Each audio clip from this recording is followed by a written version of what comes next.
All right, welcome to episode 27 of the Retro Game Club podcast. We got a lot of great topics this episode, and joining me live from the Saudi Arabia airport where he's currently stranded, Rob. Yeah, and I am still less glitchy than everyone else in WWE 2K20. Is that how you pronounce it? 2K20, right? Let's go with 2K20. Sure, yeah. Yes, those are some very funny videos. I love them. I feel so bad for the developers, but I was crying at a few of them. They were so funny. Yeah, I guess they changed developers. That's what's going on here. It's a different developer, different engine, something like that. And the thing is like, I guess in the cycle of WWE games, this was supposed to be the last one before it like got rebooted to like whatever, you know, they kind of build up in certain trends and then start over again. So this should have been the best. Like they didn't have to do anything. And, you know, sorry guys. Yeah. Yeah, it's all right. But hey, at least they got a game out, unlike the NBA Live series. Yes. So. What have you been up to other than robo-tripping or whatever cough medicine you're on? Oh, yeah. Yeah, I've been really sick. I don't know what this thing is. I haven't really, I don't see my doctor very often. But one time when I did, of course, I think I mentioned last episode that I jinxed myself by saying, I haven't even had a cold in 2 years. Mm-hmm. So that's all, I'm paying that all back right now. I have had some awful, like, coughing virus going on for weeks. It's not pneumonia, but I'm still, like, kind of half. Well, you started getting it during our last episode. Yeah, and that's why there's a big gap here, is not being able to speak from coughing nonstop. I may have, I think I pulled a rib muscle from so much coughing. So, enough about my health problems. I'm going to be okay. A couple of weeks ago, I mentioned the mini short run series that I'm doing called The Dumbest Games to Collect. Yeah. Episode 2 came out. I had to listen to it to remember what we talked about because we did it all in one session. And it's Earthbound, the game that we picked specifically to enrage people. So if you want to hear why Earthbound is a bad game to collect, you should listen to that. And my youngest kid borrowed Link's Awakening from me. And I finally now have seen the Link's Awakening leg. So she has the original Switch, not like the launch Switch, but not like the newest revision with bigger battery, but some hardware revision between launch day and new bigger battery version. Mm-hmm. And she was playing it on the TV, and I noticed the lag. Like I noticed a big difference right away between what it looks like on the Switch Lite and what it looks like on the TV. Interesting. Yeah. So, I mean, the Switch Lite might have, obviously it has newer hardware than whatever version she has, although it's smaller. Mm-hmm. It doesn't generate a lot of heat. I don't know. It doesn't seem like it's working very hard, but it doesn't have the same kind of problems I see when she's playing it on the TV.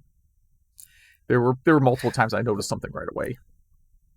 If you want to melt your Switch, Witcher 3 was just released on the Switch, and there's a hack out where you can, it's a port of the PC version.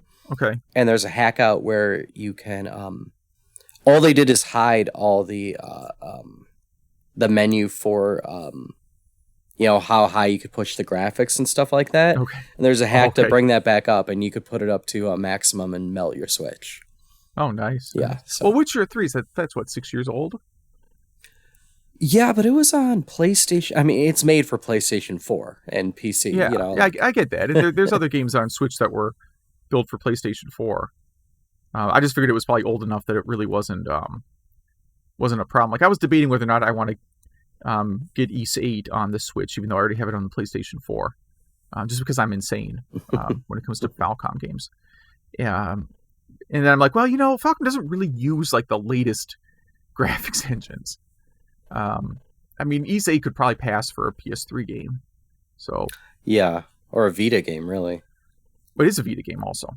Oh, that's right. There is a Vita version. So yeah, I played it on the Switch. It played great. Now, when you played it, did you play the good translation or the old translation? I played the good. I waited specifically to get the good translation because I didn't want to hate the game. Yeah, I mean, there's another Falcon game I think I mentioned called Tokyo Xanadu, which is a similar combat engine as Ys 8. Mm-hmm. And the translation on it is absolutely abysmal. It's I mean, it's like 8-bit Nintendo quality translation. And sometimes like there's a text box on the screen that they're supposed to be showing text, and the text will just like run outside of the box and off the screen. I mean, it's like basic things they didn't even check. Wow. One of the subquests I got stuck on because they changed the spelling of a character's name in the quest. So I'm like, who am I supposed to be talking to? There's no person by this name. What system is this for? It is on Vita and PlayStation 4. Wow. It's a really good game. Like, here's the problem. You can get, like, Metal Gear. Like, if you can get past, going back to retro games, which is what we're supposed to be talking about. Right? Yeah. Like, Metal Gear, you can get past the bad translation and still enjoy the game. Mm-hmm. And Tokyo Xanadu is the same thing to me. Like, I like the game enough that I can look past the really terrible translation. It's just amazing to me that a commercial release in 2019, or when this came out, 2017, I think, can have that bad of a translation. Yeah, back in the day, you had like 1 to 4 developers. So like, hey, you're rushed. You're gonna make a mistake. But now you have teams. Well, right, and you didn't have native English speakers doing the translation most of the time. Mm-hmm. It was, I mean, quite literally someone with like a Japanese to English dictionary. Yeah. Google Translate did not exist. Yeah. So, what have you been up to? Well, my wife got bronchitis, so I've been kind of doing a double duty with kids. I'm washing and drying, and because of that, Majors was in town and shot me an email, and I didn't get a chance to meet up with him, which kind of sucks. But next time, unless someone gets sick or something. But in all that mix, I beat Uncharted 4. I loved it. At first, I did not, because last winter, or actually around the time we started this podcast, I went through the first 3 Uncharteds. And, it started out with just feeling like more jumping and climbing things. Kind of been there, done that. But I'm treating it like a movie. It was a great story. I really liked it. So, for the record, I have all 4 Uncharted games. Mm-hmm. I bought a PlayStation 4 that included Uncharted 4. Mm-hmm. Never played it. And then, just by coincidence, I went to a yard sale and someone had, I guess they put parts 1 and 3 on a PS4 disc. So, they were selling it for like $9. I'm like, all right, it's like $3 a game. Why not? Yeah, and they're epic titles. Yeah. And I just haven't tried them yet. Are they something based on your knowledge of games I like? Would I like that game? I think so. Yeah, I think so. They're really well done. They're it's weird to say, but like good acting, but really good gameplay. And I actually like the I forget the name of it. Something Golden City or something like that. The one for Vita. That was the first one I ever played. That was really good. There's actually 5 games if you include the Vita one. Okay. But yeah, highly recommend them. I think they aged really well. Especially number 2. Uncharted 2 was just fantastic. But and other than that, I don't know if any other listeners have toddlers or babies, but they do not understand daylight savings time. So everyone else gets an extra hour. People with little kids just get to wake up earlier. Mm-hmm. So therefore, or daylight savings. Too. Yeah, daylight savings is stupid. I don't care if there's like math that proves me wrong or something. I'm holding by it. No, actually, I believe the math confirms that daylight savings time is a bad idea. Okay, good.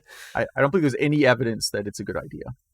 I think we don't actually save any energy, and you just inconvenience people. Yeah, and I think like more people have car accidents and heart attacks and stuff like that. So yep, do not want. I guess we should probably talk about some retro stuff. Yeah. RetroArch Overlay Editor. So this is if you want cool overlays on your screen to fill up. So you have a widescreen. Is this so like if you have a widescreen TV, or is this for other things? Exactly. Yep. So it cuts out the hole for you. It has like presets and So I guess that's really convenient. I haven't tried it out, but yeah, you could create your own overlays for RetroArch. I think we have like 3 RetroArch, news items in a row. So we'll just kind of run through them, I guess. So that's kind of the most boring one. Quake 3 now ported to LibRetro and RetroArch, and works with online multiplayer. Nice. Yeah, it's compatible with Quake 3 Arena, Team Arena, Open Arena, Urban Terror, which I don't know, and Q3 Rally. And yeah, it looks like it can support up to 4K if you want to play some 4K Quake 3. So that might be fun to try online. And then with that is RetroArch 1.8.1, which I put all this news in here just to toot my own horn. I bounty sourced a bug that I complained about here before, where if you're in RetroArch and like the Nintendo 64 core does not support Direct3D or Vulkan, it only supports OpenGL. All the other, most of the other cores support anything. Well, if you want to play Nintendo 64, you need like different scripts, yada yada yada. It's just a nightmare to switch between video drivers gracefully. It just pretty much crashed. Well, this one guy, I should give his name a shout out, but I do not see it here. Really worked his little butt off and did a great job. Oh man, I feel bad for not seeing his name here, but I would like to thank him in spirit, I guess. And then, a lot of other features that yada yada. Anyone could read this. There's always new features in RetroArch, but I wanted to point that one out just because I was involved in it.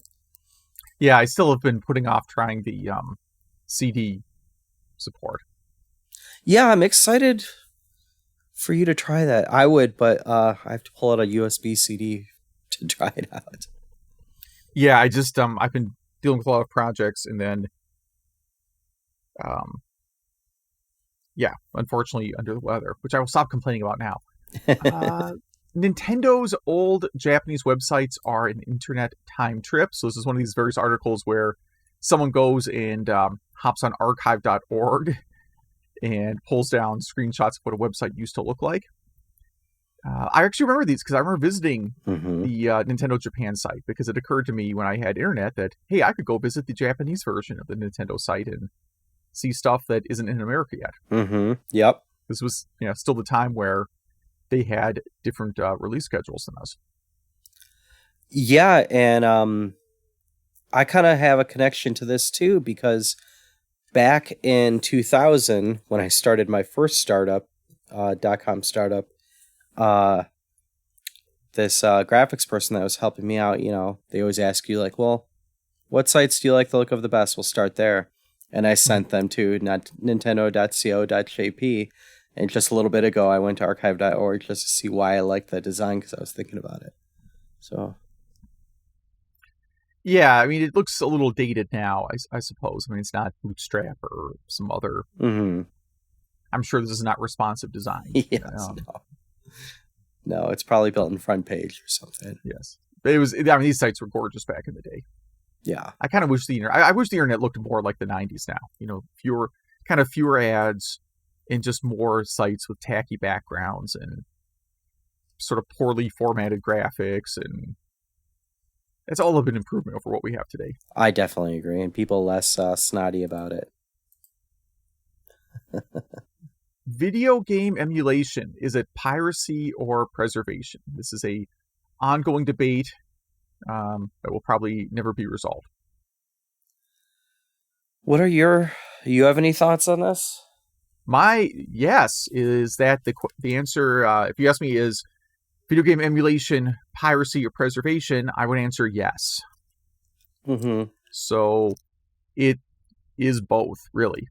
Like, obviously, if you're emulating and downloading ROMs of stuff that are in stores today, I think that's pretty clear-cut piracy. If it's, hey, this publisher went out of business, we don't know who owns their IP anymore, maybe no one, or this was a small developer or an independent developer and they want to just release their stuff as public domain, Mm-hmm.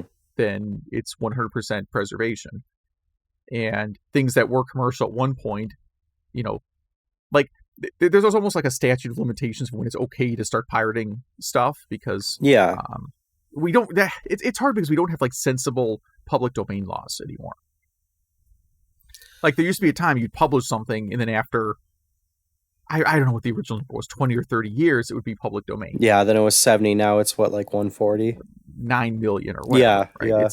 It's some number. None of us will live long enough to see things go into public domain ever again. So, it to me kind of creates like this almost incentive to pirate stuff, because you will never see things that probably should be public domain at this point. And also, I mean, so let's take a game, an old Game Club game, the Ninja Warriors. There was no way to play that for me until recently it got released on the Switch. And I literally put my money where my mouth is, where, I always say, if, a game I have downloaded ROM for it that I like becomes available, I will buy it. And I did, Mm-hmm. So. Yeah, I buy just about everything that I can legally buy. So going back to the root of our public domain copyright problems, Lion King and Aladdin are being re-released in physical cartridge. And how much are they? $100. Which, you know what? I'm okay with that. Like, I'm not going to buy that. I understand that pricing. Like, these are they're not trying to do like a mass market re-release of these games. I think we have talked about being able to buy these in collections, Mm-hmm. as a download. But these are cartridge reprints in really weird colors. The Lion King cartridge is like the Nintendo test cartridge color, that yellow from the Nintendo Mm-hmm. test cartridge back in the 80s. And then Disney's Aladdin is on a transparent red cartridge. Yeah, it looks like an EverDrive. Yeah, yes, it does. Yeah. So they're going to be $100 a piece. They're making 4,500 of them. So it's clearly just a collector's kind of thing. I believe you are still able to buy these. The boxes are beautiful. Yeah, they don't look like original boxes. They're a different style of box altogether. It's not a Super Nintendo box or a Sega Genesis box. It's something a little bit different. Yeah, there's something you put behind glass. Mm-hmm. That's how nice it is. Now, the Lion King game, I'm not a big fan of. I think the Genesis Aladdin game is pretty good. Mm-hmm. But I assume no one's buying these games to play them. Yeah. And you could buy them on Switch now and PS4, so for much cheaper than $100. Yes. So why not? I mean, just buy it that way if you're gonna. Yeah. That's yeah. So here's a emulation as preservation article. Tarzan, Lord of the Jungle, unreleased Super Nintendo game. The ROM has just been leaked out to the internet. It's not a complete game. I did try it. It is, pretty good looking for its time. What system is this on? This is for the Super Nintendo. Graphically, like it looks like it's like a ripoff of like Flashback or Blackthorn. It's kind of that style of graphics and animation. The gameplay looks a bit Legendary Axe, though. It is not. It's not a good game. I would not recommend. Well, I'd recommend playing it because it's kind of neat to try. So, it's a neat piece of history. I'm not going to say it's a great game though. I'm watching this video right now. The swinging, and like Tarzan is known for swinging. It's like Spider-Man and swinging. The swinging doesn't even look as good as like Pitfall or Jungle Hunt, something like that. No. I think the moving I think the walking and running animations look okay. The jumping animations are pretty cringy. Swinging is even worse. And the backgrounds look nice. You can see that this was start of something that could have maybe been a good game. Yeah, like maybe maybe they were still working on the motion on this. Um, yeah, I Yeah. mean, really It had a interesting ways to though. go. Yeah. Yeah, this is a site called GamingAlexandria.com, which I only found out about recently. They looks like they've been around a while, and they've done a lot of dumps like this. Huh. I wonder. So it's a good source for finding unreleased and prototype games. So they've got quite a few on here. About Us. I want to see, like, are they in Alexandria? Like in Egypt? Or No, I because think the that's guy's name just is the name. Dustin, so I don't think so. I'm assuming, yeah. But they've got a bunch of other prototypes. If you go check the site out, I'm not going to read off the list of prototypes they've released, but looks like they've been going for about a year, maybe. That's a So lot for a year. hopefully they don't get a takedown. My only fear is, they have like a Mario's Time Machine prototype on here. And that's the kind of stuff you got to be really careful about because you never know when Nintendo's going to decide to. Nintendo won't care about games that aren't theirs. Yeah. So let's see. In news that I'm sure everybody heard already, Kanye West released a new album. This is our second episode in a row where we're talking about religious music overlapping with retro games. That's not a planned regular feature on the show. Yeah. I'd be surprised if there wasn't like a religious retro game podcast. I mean, there's not that many religious retro games, but there's probably enough that you could do a semi-regular show. Anyhow, it's very niche, yeah. Very niche, but I bet people would listen. Mm-hmm. I think you do all right. But this one is about how one of his songs seems to connect perfectly with Gerudo Valley from Ocarina of Time. Now, everybody knew that Kanye West is a fan of, I don't know if I would go so far. I'll call him a gamer, right? He's done other albums with video game references. Mm-hmm. So it's hard because the person who's mixing this actually mixes in the Gerudo's Valley theme, which makes it sound like he's sampling it. He's not sampling it. He happens to have a song that lyrically, like if you play the Gerudo Valley music, the lyrics happen to fit over it. If that makes sense. Like imagine you did this is more of almost like a choir song over Gerudo Valley, and then you remove the Gerudo Valley track. That's what the finished product sounds it's a mashup that happens to work perfectly. Yes. I did not get a chance to listen to this, but let's just say I'm not a Kanye fan, so I don't even know if I will, but I will listen to anything once. So I did listen to this. It's not, I mean, it's not my style of music, but it was kind of a neat mashup. We got two very similar stories in a row here. Oh, yeah. Well, one of them will result in a takedown letter. The other won't. So we got Super Mario Brothers on ZX Spectrum. Someone has done a Super Mario clone on ZX Spectrum. I don't know. Again, just make a different platformer. Just invent a character. Call him Gary or something. It doesn't matter what you call them. Just don't make them a plumber, right? Mm-hmm. And make a platformer that is really similar to Mario. So the strange thing about this is, I mean, obviously the Spectrum has its palette limit, but like when you hit coin boxes, coins don't come up. I don't know if it's because the game's not done or because that's just not possible with the hardware. Yeah, it's probably possible. Maybe it was really hard. Yeah.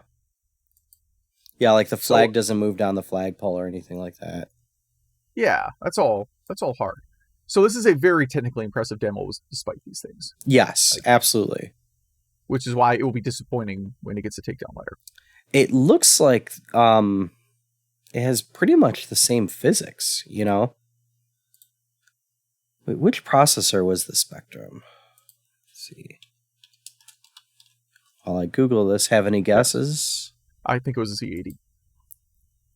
Oh, yeah, hence the Z. Yes, it was a Z80. So I was going to say, yeah, they didn't just copy over the code or port over the code. Yeah. Interesting. Yeah, you can't decompile it and, you kind of recompile it and see what happens. Yeah, well, yeah, and Nintendo's PPUs kind of ruin that, right?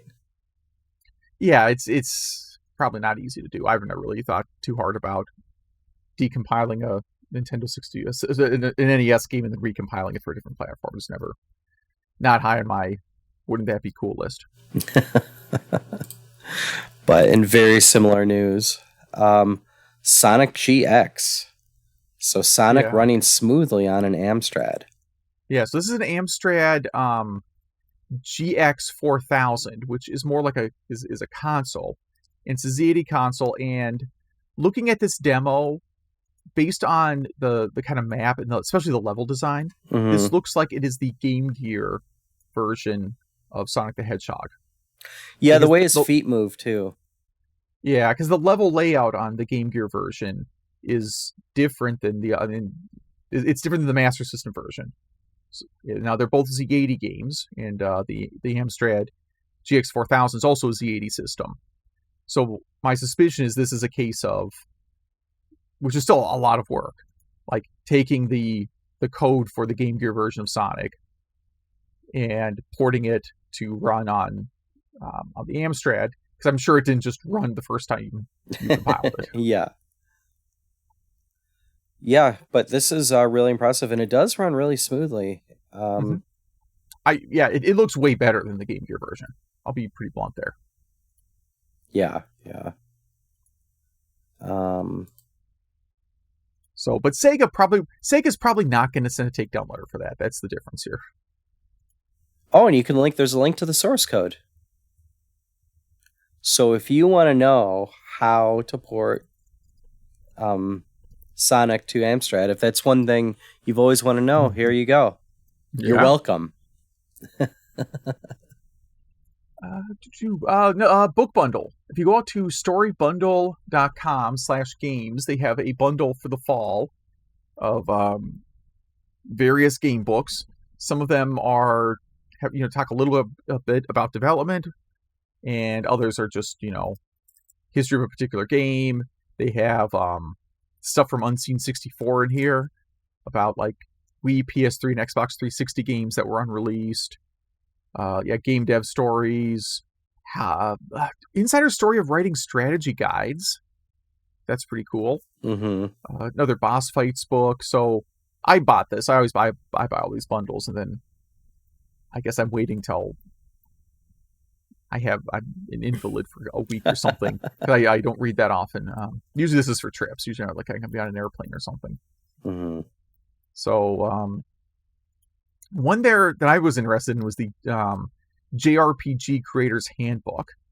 It's actually kind of about RPG Maker, but I'm curious to see if it has like other, just ideas or good or bad things to do if you're trying to write a JRPG. Yeah, what's this Star Fox F-Zero?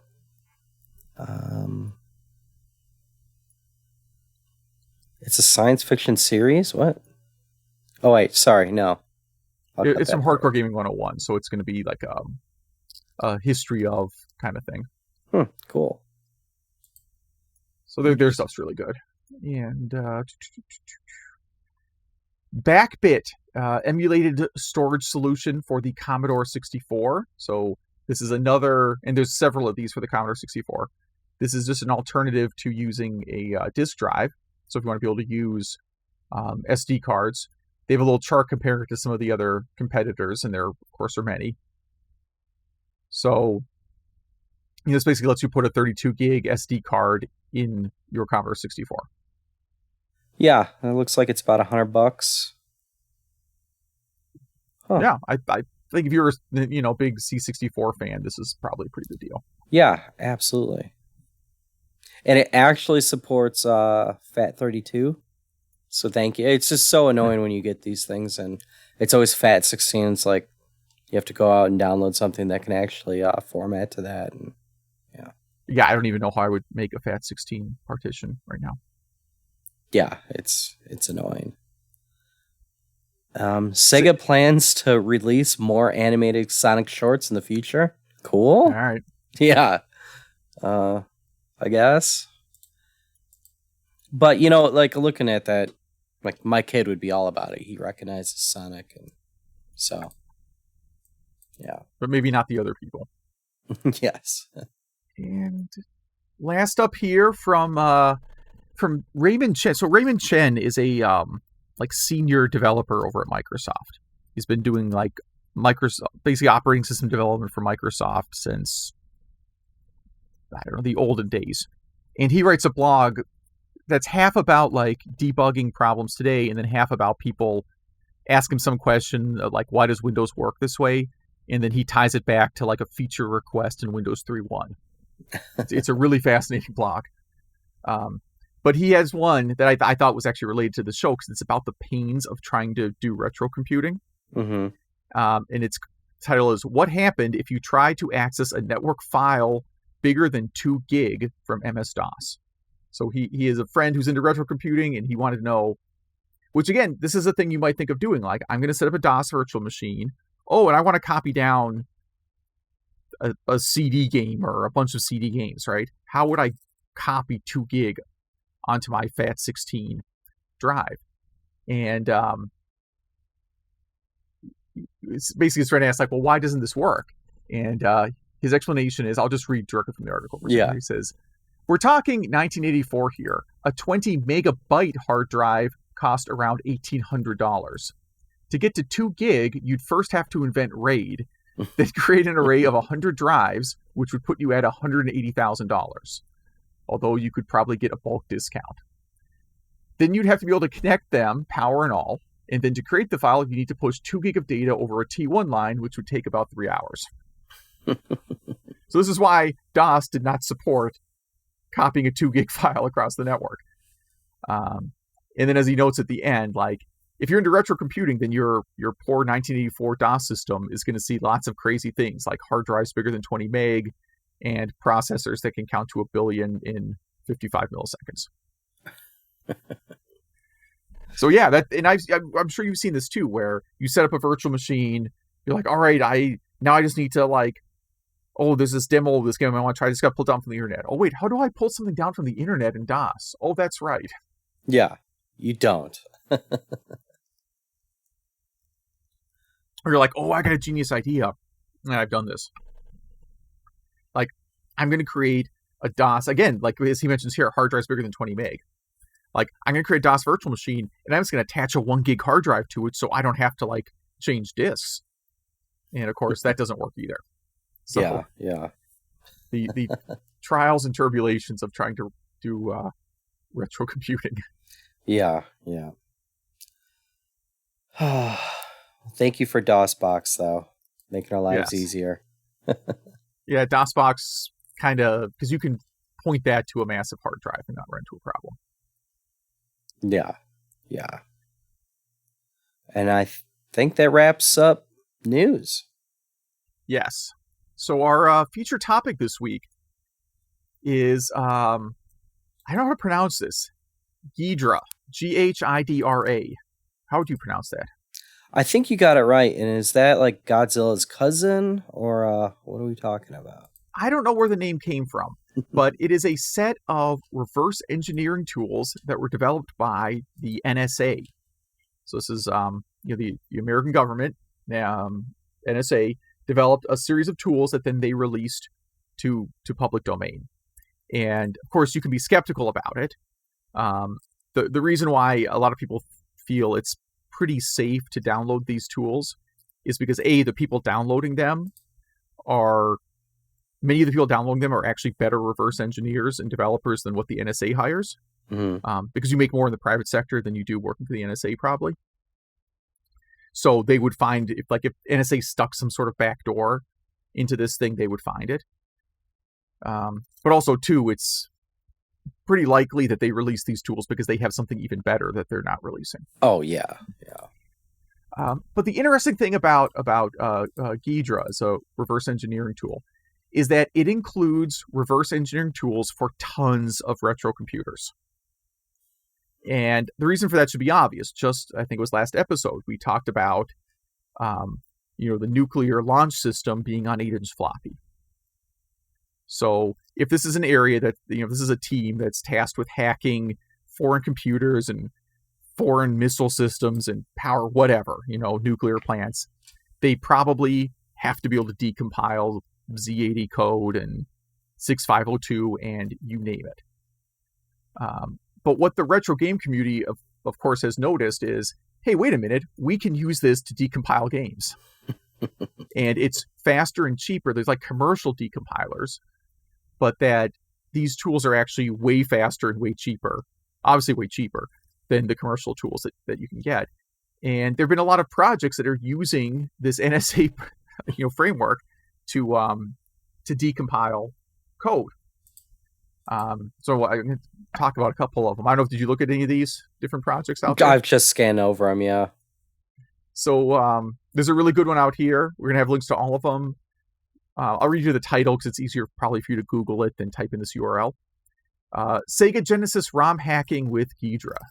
So I actually went through this. This is a tutorial on how to decompile a Genesis ROM, and then he has like a macro in there that organizes the code and does some labeling for you. And I admit I use this because when I was looking at how to do like 6-button controller game, not 6-button, to do 4-player games. The examples that I had weren't working really well. So I'm not going to lie. I decompiled NBA Jam, found the code, and was like, oh, okay, well, this works way better anyways. Because I figured the NBA Jam developers were smarter than almost anybody on Earth. Yeah. So I used it to look at that. I just played around with a few other games just to see what it looks like. It really does a good job, decompiling things. And then if you know like where to look for, here's the address where you would read the joystick port. So you find that, and then you can find that code. Like it's pretty quick to sort through. Interesting. Yeah. Yeah. So that was fun. Somebody out there's one called Ghidra Loader for Super Mario Brothers 3. Which is, again, an extension just to decompile Super Mario 3, which, of course, you could do 6502. But then this goes through and applies all the labels and, other things that make it easier for you to hack the ROM. Mm-hmm. Because, again, when you just decompile the code, all you really get is just a giant assembly listing. And some of these plugins will go through and say, define constants for memory addresses that mean something, right? Mm-hmm. Which, for example, this one does. Yeah, so without this, it's kind of like staring at the sun when you first open up the decompiled code. Right. So this decompiles it and puts like friendly variable names and friendly labels and all kinds of stuff. So it's pretty cool. Very, very specific, but very cool. There's a YouTube video we're going to link to showing how to decompile Nintendo 64 games. So I guess the NSA must... it doesn't seem like a piece of hardware that you'd need to decompile, but apparently there must be something running on that CPU, right? I do know there's a Russian CPU company that specializes in MIPS compatible processors. So maybe that's where this started. Yeah, that's all I can think of. What is the N64 runs the NEC VR 4300. 4300. Yeah, so it's a variant of the R4300i. So that must be it. Okay, so it's a common enough chip that... The same thing that was in the Indie, SGI Indie. There's a Sega Master System and Game Gear loader. Again, same thing. There's a Z80 decompiler, but then this does some work to clean up the decompiled code, so it's a little bit easier to read. Game Boy was not supported by it. So somebody wrote support for the Game Boy that you can plug in because that was previously not a supported platform. So some of these guys may be offered jobs by the NSA for pulling some of these things off.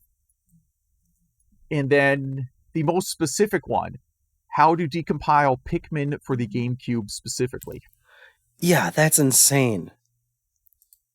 That is insane. So, I mean, PowerPC, that's a very popular chip. I know they were used in a lot of satellite and like Mars rover type things because they can handle. There's versions of them that can handle radiation better. I guess they're, coated with something. So maybe that's why the NSA did that, but... So looking at this project, they didn't. I don't think they did because one of the steps is it downloads. They want you to download a different second project, which is GameCube and Wii support for Ghidra. So this must not have been included. So someone else went and wrote the GameCube and Wii decompiler. Wow. Yeah. Oh no, what I meant is it might be built on the backbone of like a Ghidra Power PC decompiler. I see. But wow. So why did the NSA release this? There's a number of suspicions. Like first of all, like I think like any software the government develops should probably be released freely because the taxpayers did pay for that.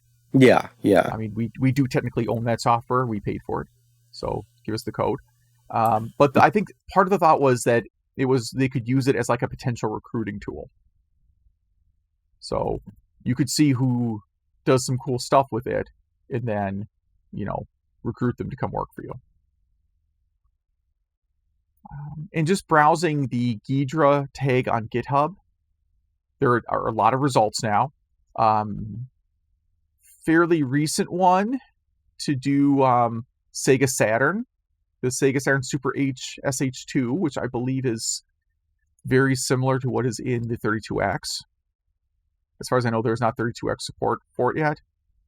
But there's well over 100 projects based on this in GitHub already. So a lot of people looking at this and just like, hey, let's see what I can do with this thing. And again, I played with it a little bit. It is really neat. I'm not quite sure. Like, I can't really think of a project to build around it yet, other than like, I want to learn how to do this thing in Genesis code. What's a game that does it? Yeah. Huh. So yeah, fascinating. Fun program. It'd be useful, like from a job standpoint, if you if you were at a company and it's like, oh yeah, our accounting system runs on this one DLL that someone wrote like 20 years ago, and we lost the source code. It would be kind of useful for that too. Mm-hmm. Yeah. Because if you play with it, like it disassembles stuff to assembler, but then it also writes like C code that's the equivalent of the assembler code. Yeah, maybe you could use it like decompiling DLLs to see what kind of hooks it has if you're trying to really integrate with something. Yeah, or you can also patch the DLL with this. Yes, yeah. Kind of extend it, yeah. So yeah, it's a cool project, and if you're at all interested in doing game hacking, I think it's now a very useful tool. Yeah, I didn't know this existed till you brought this up to me. Yeah, so there you go. NSA finally doing something good, helping us decompile Game Boy games. It's about as political as we get, I think. Yes. Well, I don't know if that was that controversial. All right. Game Club right? games? Yeah. I since mine is on first here, I guess I'll go. I did Alien for the 2600, and it's I'm gonna go on a limb and say loosely based off the movie, but yeah, this is a game written by it's by Fox Video Games, and it was programmed by Doug, is it Neubauer, who also did Star Raider. He designed the Pokey chip, which is in a lot of PC boards. But yeah, this is from 1982. It's a very it sounds strange if it's not in front of you. It's a very Pac-Man meets Frogger type game because it's kind of alternating levels. The first level you play in a very Pac-Man type maze game where instead of you're picking up the dots, but the dots are actually alien eggs. And you have the aliens, the xenomorphs, following you around, and you have a flamethrower that can kind of scare them away. Just like in Pac-Man has its fruit, you have, I guess, other flamethrowers, and there's a Saturn type thing you can pick up. and there is a what do they call it in this? Instead of a power pellet, you have a pulsar. Oh, yeah. Which looks like a little miniature blowtorch.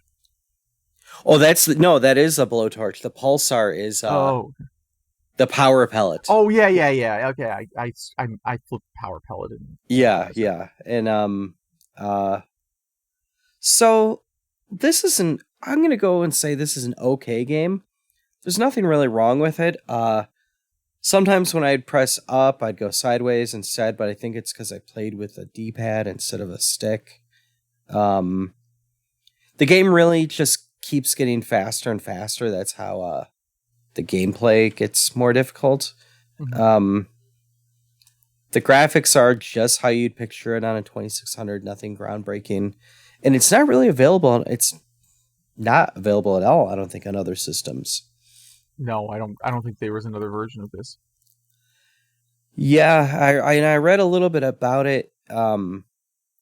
He wanted to do, Star Wars or Star Trek, and they gave him Alien, which, hey, groundbreaking, fantastic movie. Why not, And, yeah, I actually had fun with this game. It's definitely more fun than the maze part's definitely more fun than the Frogger part. Which, like, the Frogger part is just your character, a little man running around that, it's all xenomorphs instead of cars, like in Frogger, and just running back and forth. I don't know, it's just kind of ridiculous. But, yeah, this is fun to pick up, for 10 or 15 minutes at a time. You have any thoughts on this one? Yeah, I mean, I just viewed it as sort of like, it feels like a mashup of Night Stalker and Pac-Man. To me, but faster. Like, it's a really fast game. Yeah, I think even from the beginning, and it's okay. It wasn't. I don't know. I'd rather play Pac-Man or Night Stalker, like, independently. I mean, this is not on anyone's like top 50 video games ever list. You know. Yeah, but I think it's okay. I kind of have it as like just okay. I think at this point we did not have, Aliens, plural, was not out yet. And the downside to that would be it's kind of weird that you were with multiple aliens, because that wasn't a thing yet. Yeah, that's right. Only one alien existed at that point. I did watch Aliens over like the Halloween week. Oh, you did? Yeah, I don't know why, but like it was on like some network was running like a horror movie marathon, and they included Aliens, which I would not put in that category. That's what I said when I announced this as a game club game, that a lot of people consider Aliens is not like a movie, but like Aliens as like a sci-fi or possibly real, depending on what you believe, a thing. They link it in with Halloween, which I don't. Halloween to me is monsters and ghosts and stuff, Yeah, I would argue the first Alien movie is a horror film, and Aliens, plural, is not a horror film. Which one do you like better? I actually like Aliens, plural, better, but mostly because of the Bill Pullman. I was just going to say. Bill Paxton. Paxton, yeah. What a great character. Yeah, that's why I like that one a little better. It's more action. The first one, though, feels a lot more like a horror film. The latest ones, to me, just my personal opinion, unwatchable.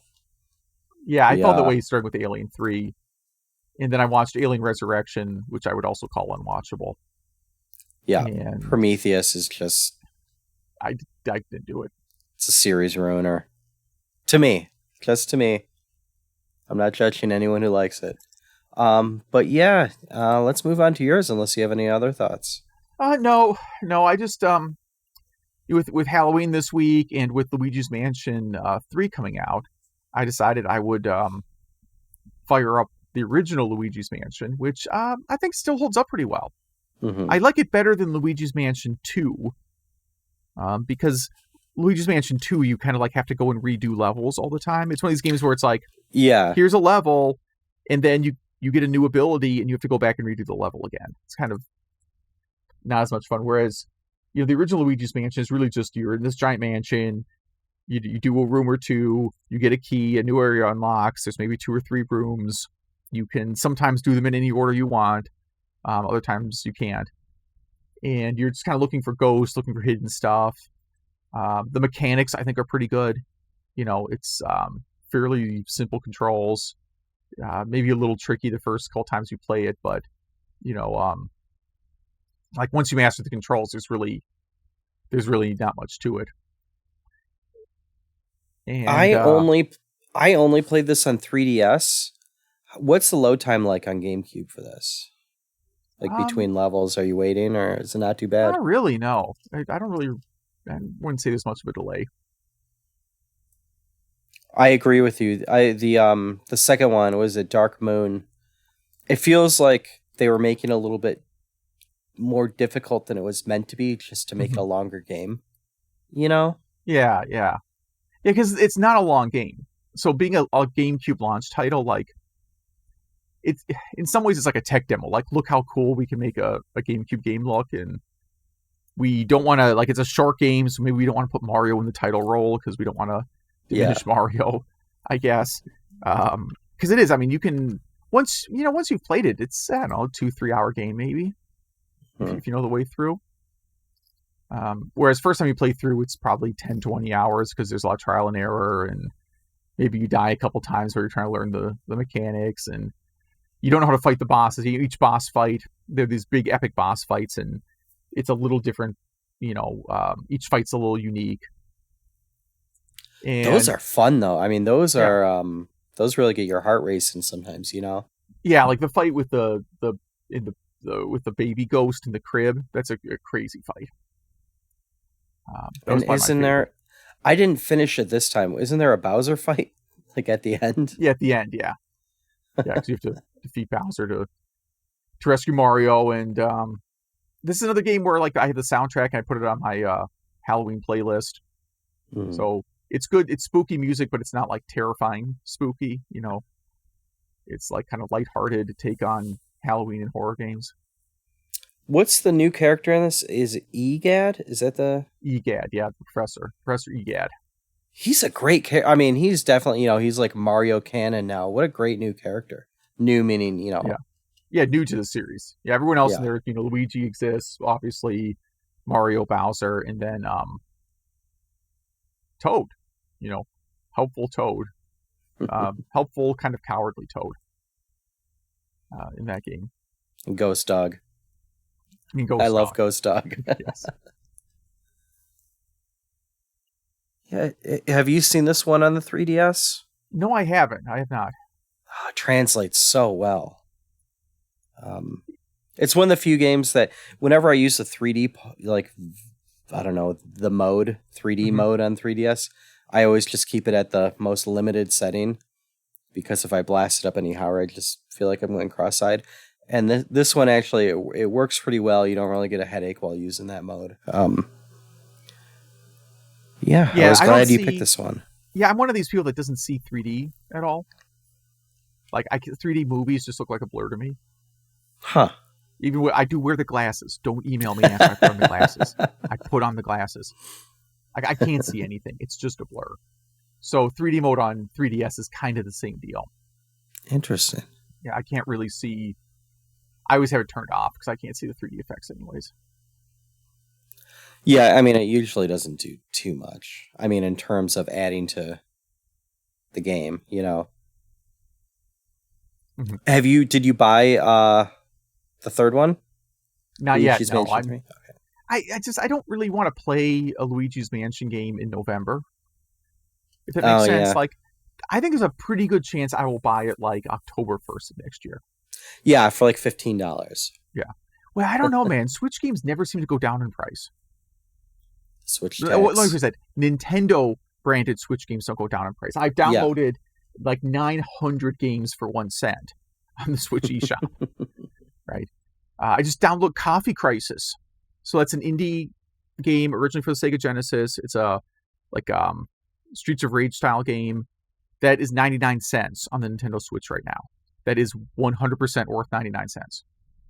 It's worth more than that. But if you haven't tried it, if you never heard of it, just go download that game for 99 cents.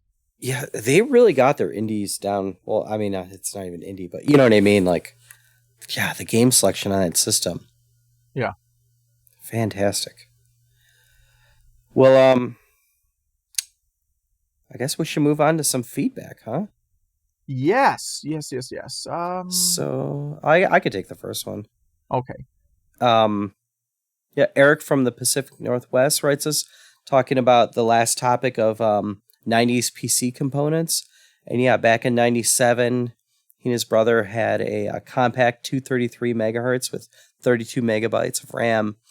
And they played Time Commando, Jedi Knight, Age of Empires, no issues at all. It had a zip drive as well, which we like because that's our logo. And fast forward a few years, and he saw the Phantom Menace and wanted to play those new games, and so they got the Diamond Monster 2 with 4 megabytes of RAM on the card, and not a great game, but it looked cool, and it led him to play like Carmageddon, Thief, Baldur's Gate, which is his first RPG, sorry, and then he got finally in 2000 a newer compact with an upgraded video card all to himself. And something interesting. He writes in that he wrote a book about working in a game store, and he's actually mentioned in Arcade Perfect by David Craddock that we've mentioned on this show before. Yeah, I haven't read this yet, so that's pretty crazy. It's a news to you. It was to me, obviously. Yeah, I didn't know about this. It's so like many years ago, like 15 years ago now, probably. I wrote an article about working at Electronics Boutique in the 90s. It's a fairly long article. You can search for it. It's called My Loser Phase. That's the name of the article. About like the time of my life when I had nothing going on other than working at a video game store and was kind of a loser. I'm still mostly a loser today, but this was like, kind of the low point. And, it got a bunch of hits and people would email me saying, hey, like the article, that stuff. And then when the Kindle came around, someone had recommended to me like, hey, you should take like the Kindle. This is before the Kindle had web browsers. This is when it was just a thing that you read books on, not a thing that like you browse the internet and it read your thoughts. Like this was just plain ebook reader. And they said, a lot of people just take their web articles and like put them on the Kindle market for, $1 or whatever. So I took this thing called My Loser Phase and just put it on the Kindle market for the lowest price they would let me charge for a book. Because I didn't want to make money. I just wanted, like, some people like this article. Here you go. Have it for the least Amazon will let me charge you for it. Mm-hmm. Clearly, Amazon won't let you just do it for free because it costs them some amount of money to, store your game store your book and download it and all that junk. And I guess he says it was a section about Mortal Kombat in pre-orders. So again, without reading Arcade Perfect, we have talked about it. We talked about like Double Dragon or something. I think we talked about Double Dragon, maybe one other thing from that book. I'm assuming it's about how pre-orders weren't really a thing until Mortal Kombat. Because I actually wrote about that in my article. That we had pre-orders. You could pre-order a game from us, but people didn't do it very often. Like, people were very skeptical of the pre-order idea. Like, I'm going to give you money and you're not going to give me a game. Yeah. Like just no one bought into that. And Mortal Kombat kind of changed that because we had, like, everybody knew that game was going to sell out when it arrived. So we had just massive pre-orders for it. It was really the thing that made pre-orders like a mainstream thing for video games. But now I have to read that book. Now, apparently if something I wrote is quoted in there, I guess I have to read it. Unless the article's like, hey, listen to this moron. Yeah. Well, we should probably read it first because we've been emailing the author about possibly interviewing on the show. So. Yeah. Well, you should mention that, you do apparently quote one of us on it.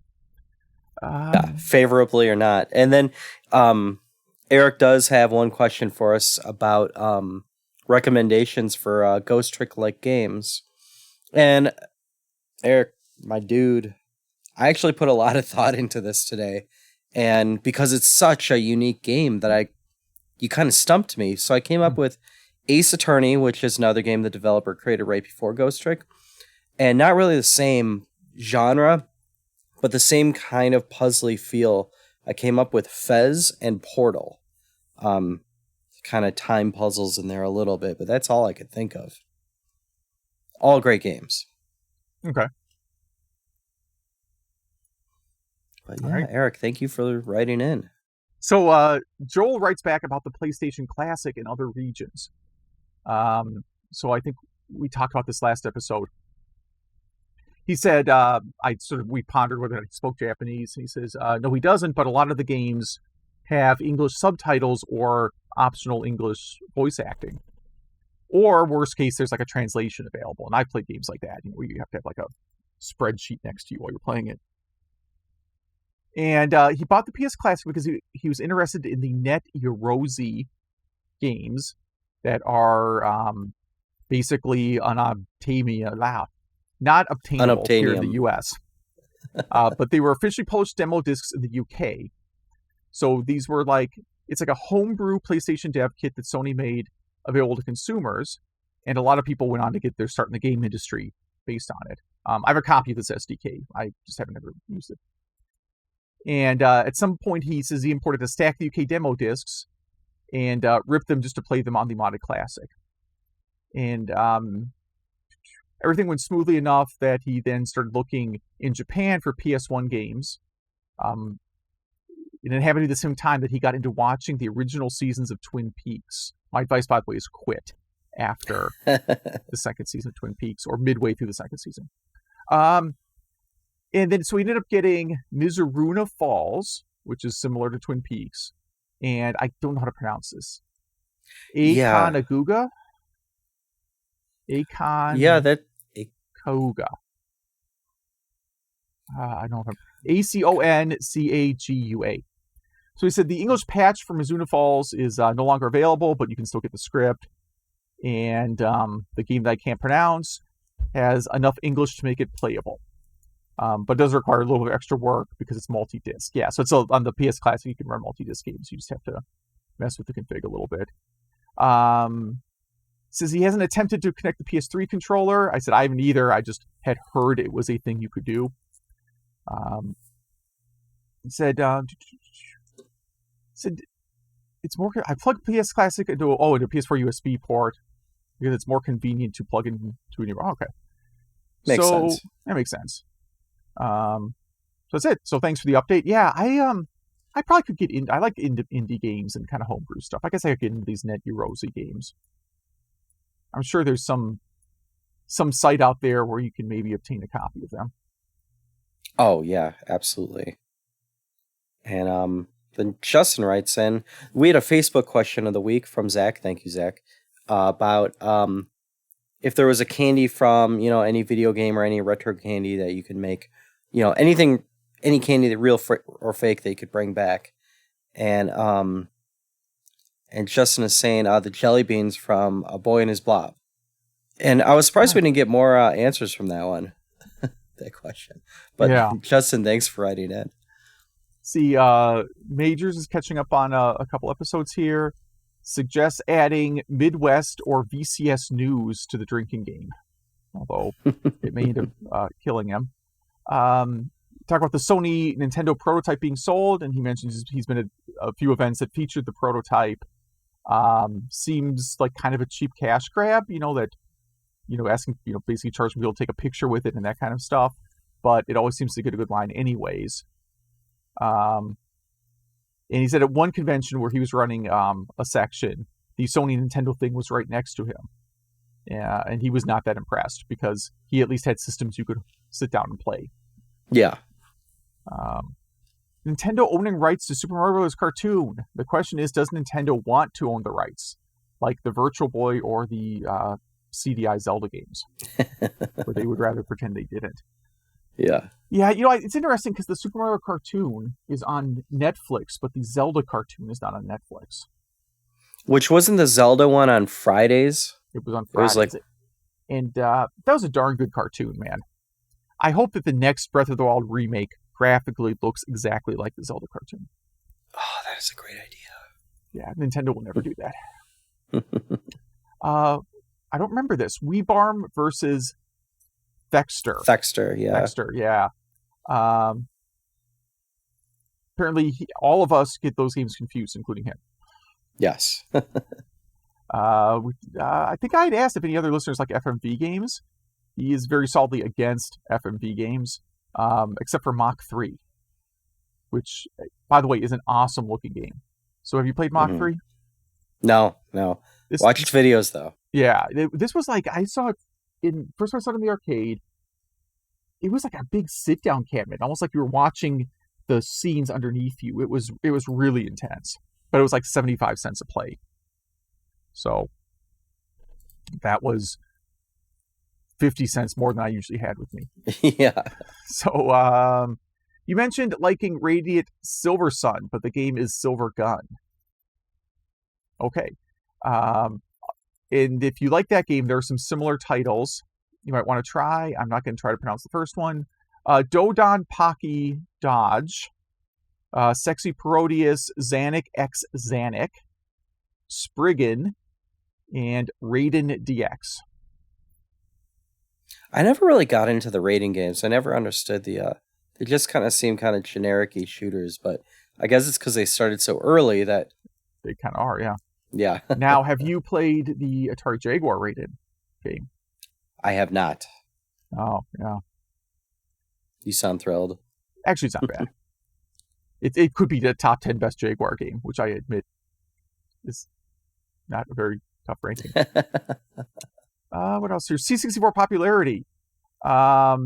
He's also sort of puzzled by the fact that it's like considered the top 8-bit computer of all time, or top selling 8-bit computer. But he also only knew one or two people growing up with him. It's because you're not in Europe. Not in Europe, and you had poor friends. I'm sorry. And he recommends an Amiga documentary called From Bedrooms to Billions, the Amiga Years, which I've not heard of. So that sounds all right. 90s PC hardware.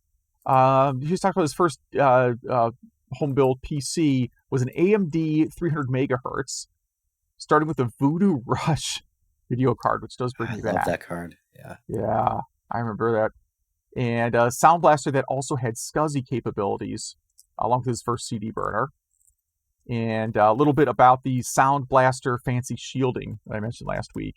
And it seems to just be marketed at, people who like, spoilers and undercarriage on their cars. Yeah, I put LEDs on their processor fans and stuff. That kind of stuff. In our ongoing saga of not understanding the difference between Five Below and Just WoW, Just WoW is a new section inside of Five Below, but not in Chicago. And it seems like Motel 6, where at some point in the past you get a room for $6, yet the chain kept it. Is that how Motel 6 got the name? $6 rooms? Is that true? That sounds right. Back in the day, like a long time ago. Really? I didn't realize that's how it got the name. I mean, I'm Googling it right now to see, but I'm afraid what I'm going to come up with. Well, right. You definitely don't want your wife seeing you Googling Motel 6. Yeah, there you go. 1962. Wow. $6, equivalent to $50 in the US today. Still cheap. Still cheap. I have stayed in one, not gonna lie. Was Motel 6 the one that had like the SNES built into the TV? No, I think that was Howard SNES? Johnson's. Oh yeah, it was the Hojo. I can't imagine Motel 6. That could be another dumb thing to collect. Howard Johnson SNES TVs. Howard Johnson game systems, yeah. But I actually had to look this up because I'm like, okay, I want to make sure I understand this. But yeah, Five Below. Apparently, some stores have sections where you can get more than 5. Did I tell you about the time I was on an airplane with like nothing but Five Below employees? No. Was it just like a crazy party? No, it was their annual managers. So Five Below, as a company, really, really like, I guess, must force, cost savings into just every tier of their operation. All right, so I don't want to go on a big tangent about this, but I had to take a business trip. I had to go to Philadelphia. And where I live, I can actually fly out of Milwaukee. It's pretty convenient to fly out of Milwaukee. And in Milwaukee, they have, it's not Spirit. It's someone even below Spirit.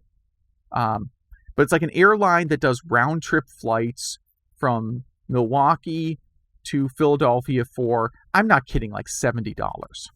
Mm-hmm. It was what is that airline? Below Spirit. Oh, okay. You have to edit this. I'm trying to think of what would even be below Spirit. I might be wrong. It was Milwaukee Spirit is Delta. It was I can't remember the name of this airline. I'm sorry, but it was, dirt cheap airlines. Frontier. That sounds like something that's real. It's Frontier, yeah. So, I'm looking at the prices right now. They don't have any today. I have to pick a different date. So you see, I guess they don't run daily flights. But the point is, they happen to have a flight on this airline that I'm like, oh, I can take that flight, and it actually comes and goes the time that I want, and it doesn't it was a convenient flight, and I guess if I save my company a few dollars in airfare, fine. It's a business trip; they're going to pay for it. I could fly anything, so it really didn't matter. The problem with flying Frontier was that you aren't allowed. They charge you extra for overhead bins. So that's because that's how the discount airlines work. But I was just going for like 1 or 2 nights. So I'm like, I can fit everything in the backpack under my seat. No problem. Other people tried to fit their entire, a freaking hope chest under the seat in front of them. Yeah, and they wear all their clothes just layered. Where I was literally sitting next to someone who did that, yes. So that was fine. And then on the flight back, I get on and 3/4 or more of the flight are all wearing Five Below shirts. And I'm like, huh. So I'm sitting next to 2 people, a man and woman, who were wearing Five Below shirts. I'm like, so is this some kind of convention? They're like, oh yeah, this is our annual store managers convention.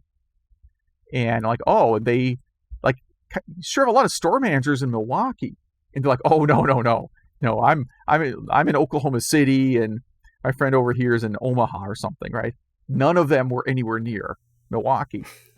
But Five Below was putting them on when you want to Google you ever been on one of those things where hey, we'll give you free airfare if you come and attend the seminar, you get free airfare to Orlando, right? Yeah. I'm sure you've seen those things. Yeah. And it's free because you're flying into Alaska and then transferring in San Jose and then maybe going to Nebraska and then you do another transfer to Denver and then finally you end up in Orlando, right? It's some just absurd route. Well, everybody from this Five Below convention was on some route like that. Five Below must have paid, I'm going to guess, $15 per ticket. And which is fine. That's how they keep the prices low. Yeah. But it was so we talked about Five Below for a good chunk of the flight. And then just, all these people had 20 hours of air travel ahead of them. Yeah, they are just hallucinating at that point. Yeah. So it was quite an experience there. But hey, some feedback on Game Club games. For Major still, he says, not a fan of Luigi's Mansion. Ghost Trick. Not really. He said he watched some videos. He says makes it look like Poltergeist with more story and gimmicky touchscreen. Ghostbusters. He was not a big fan of the David Crane version. He did like the 1990 Ghostbusters on Genesis. Or at least put an hour or so into it. He said it looked fun based on magazine ads and was a more traditional platformer. But it has some flaws with player control. So, which I agree. It does play a little funny. So, yeah, thank you. And again, if you want to email us, what do they do? Email us at email@retrogameclub.net. That is email@retrogameclub.net. And yeah, please interact on our Facebook. But we really don't read anything on there. So, but there's an email button on there as well. So you can always email us. And what games are we talking about on the next episode? oh yeah, you should probably email us about any games we've already talked about, any retro anything ever. Or the new Game Club games, which mine is Super Mario World, which I will get into the reasoning why next episode. Which is free on, not free, but if you pay for Switch Online, it's on there. So, easy to find. So, I was debating whether to do an NBA Live game, but I'm going to do Arch Rivals, just for a basketball game. Nice, I'm excited for this one. Cool. Well, again, if any of you play any of those games or any old games, please email us. Email@retrogameclub.net. Yes. I think that wraps up episode 27. Yeah, so thanks for listening.